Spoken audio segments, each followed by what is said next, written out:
बेटे की हत्या को आत्महत्या में बदल दिया कल्याणपुर पुलिस ने। पीड़ित परिवार ने कल्याणपुर पुलिस पर लगाए गंभीर आरोप। कानपुर के थाना कल्याणपुर पुलिस पर पैच। कानपुर के थाना कल्याणपुर पुलिस पर आरोपियों से मिलीभगत कर 302 के मुकदमे को 306 में बदलने का आरोप लगाते हुए पीड़ित परिवार द्वारा आयरा प्रेस क्लब में प्रेस वार्ता की गई। प्रेस वार्ता के दौरान मृतक की बहन ने बताया कि उसके भाई की हत्या की बात उसकी भाभी ने क्षेत्रीय लोगों और स्थानीय पुलिस के सामने कबूल की थी। उसके बाद भी थाना प्रभारी कल्याणपुर और विश्वविद्यालय चौकी प्रभारी राजन मौर्य द्वारा आरोपी से मिलीभगत कर हत्या के मुकदमे को आत्महत्या में बदल दिया गया। बताते चले कि बीती 7/10/2022 की रात मकड़ीखेड़ा निवासी देवेंद्र कुमार की हत्या कर दी गई थी, जिसका आरोप देवेंद्र की पत्नी दीपा कनौजिया पर लगाया गया था। शनिवार को आयरा प्रेस क्लब में प्रेस वार्ता करते हुए मृतक के पिता ने बताया कि उनका बेटा देवेंद्र कुमार रोडवेज विभाग में कार्य करता था। प्रार्थी के पुत्र का विवाह 2011 में दीपा पुत्री महेशचंद्र निवासी खलासी लाइन ग्वालटोली से हुई थी। देवेंद्र के पिता की माने तो शादी के कुछ समय बाद ही उनकी बहू दीपा द्वारा आए दिन घर में लड़ाई झगड़ा करना शुरू कर दिया गया था। बीती 7/10/2000 की रात्रि देवेंद्र और दीपा दोनों नीचे कमरे में सोने गए थे। इस दौरान दोनों के बीच किसी बात को लेकर लड़ाई झगड़ा शुरू हुआ और सुबह जब देवेंद्र के परिजन नीचे पहुंचे तो देखा कि उनका बेटा मृत अवस्था में जमीन पर पड़ा था। सूचना पर पहुंची पुलिस और क्षेत्रीय लोगों के सामने मृतक की पत्नी दीपा के द्वारा देवेंद्र की हत्या करने की बात भी कबूल की गई थी। इन सब के बाद भी थाना कल्याणपुर पुलिस द्वारा हत्या के मुकदमे को आत्महत्या में बदल दिया गया। मृतक के पिता ने बताया कि मेडिकल रिपोर्ट में उनके बेटे की हत्या करने की बात बताई जा रही है। उसके बाद भी कल्याणपुर पुलिस ने बिना मेडिकल रिपोर्ट व जांच किए ही हत्या को आत्महत्या में बदल दिया। पीड़ित परिवार ने आरोपी और पुलिस के खिलाफ शिकायत को लेकर उच्च अधिकारियों के दर पर भी गुहार लगाई, पर पीड़ित परिवार को कोई भी न्याय नहीं मिला, जिससे परेशान होकर पीड़ित परिवार के द्वारा मीडिया का दरवाजा खटखटाया गया है। हैरत की बात तो यह है कि बड़े बड़े दावे करने वाली कानपुर पुलिस आजकल बिना जांच पड़ताल किए हुए ही आरोपियों की पैरवी में जुटी रहती है, जिसके उदाहरण आए दिन कानपुर के अलग अलग थाना क्षेत्रों में देखने को मिलता रहता है। अब देखना यह है कि इकलौते बेटे की हत्या होने के बाद दर दर की ठोकरें खाने वाले पीड़ित परिवार को उच्च अधिकारियों द्वारा क्या न्याय दिलाया जाता है। अनंत न्यूज से कैमरामैन शुभम तिवारी के साथ मानसू मिश्रा की रिपोर्ट। क्या घटना हो गई? घटना ये कि हमारे लड़के और बहू 6 अक्टूबर रात लड़ने के बाद में रात में 12 बजे के बाद में हमारी बहू ने हमारे लड़के का मर्डर कर दिया। मर्डर करके ज़मीन पर लिटा दिया। जब मैं सुबह उठकर 6 बजे आया तो मैंने देखा मेरे बच्चे की डेड बॉडी ज़मीन पड़ी हुई है और बहू बगल में बैठी हुई थी।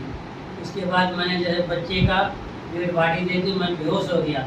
मैं चिल्ला पड़ा, रोने चिल्लाने की आवाज़ हो गई, मुझे पूरे मोहल्ले के लोग इकट्ठे हो गए। उसके बाद जांच पड़ताल हुई।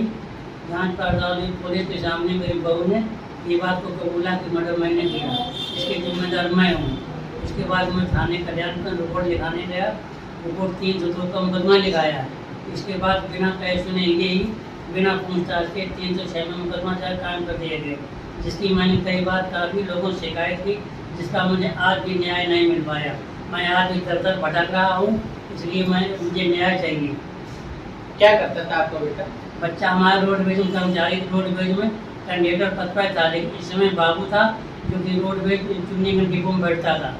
और इसके बाप माँ बाप बहुत धमकी देते थे। इसका भाई एक पुलिस में रोहित नाम का प्रयागराज में बहुत धमकी देता था, अगर थाने आने गए तो तुम सालों सबको बंद करा देंगे, सबका मर्डर करा देंगे।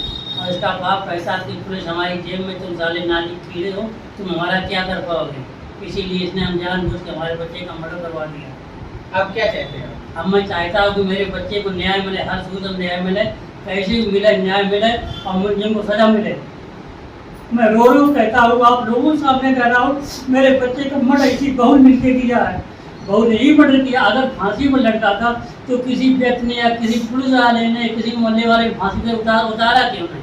और फिर जब बच्चा फांसी पर लटका था तो बहू को हमको बुलाना चाहिए, यहाँ घर पे मौजूद थे, माँ बाप क्यों बुला दिया? माँ बाप को बुला लिया और एम्बुलेंस गाड़ी बुला दी, जबरदस्ती बाड़ी लिए जा रहे थे।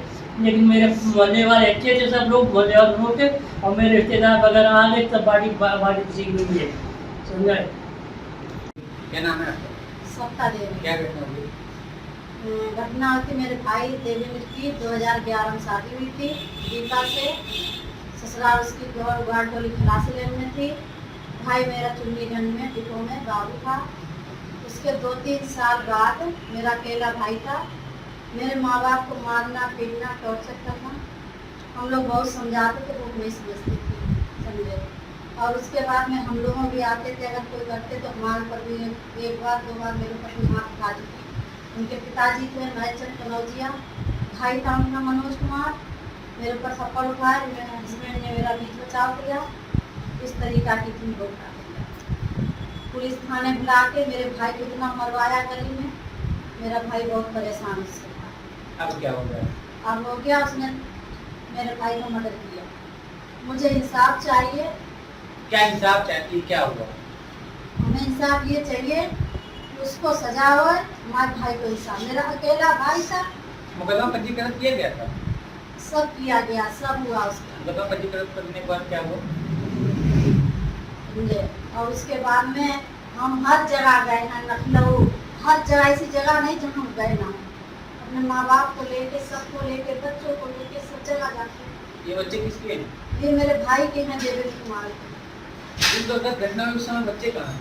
बच्चे दोनों ऐसे ही सो रहे थे, सो रहे थे, और बच्चों ने तो कुछ देखा भी नहीं है।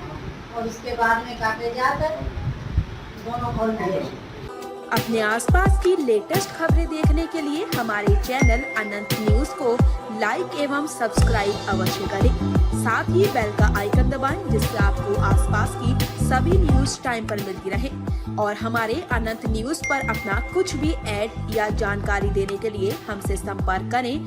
दिए गए मोबाइल नंबर पर मैसेज या कॉल करें 8081030110 पर।